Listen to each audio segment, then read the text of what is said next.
По двомесечна блокада, откако на 27 април немаше мнозинство за да одлучува, владата донесе решение да го распушти Советот на општина Тетово.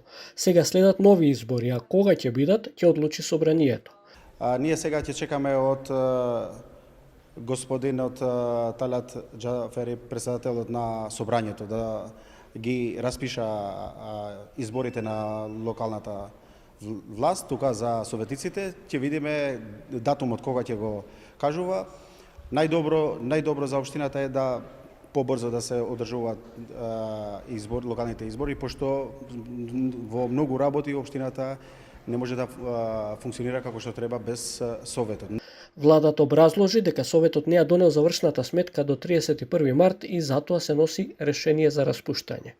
Владата практично каснеше, пошто законот вели за 30 дена треба влада да несе одлука. Можно е изборите да бидат на 20 август, кога ќе има гласање во други општини за градоначалници. Во досегашното мнозинство во Советот покрај движење БЕСА, ВМРО, ДПМН, Алијанса за албанците, беа и двајца советници од иницијативата Подобро за Тетово.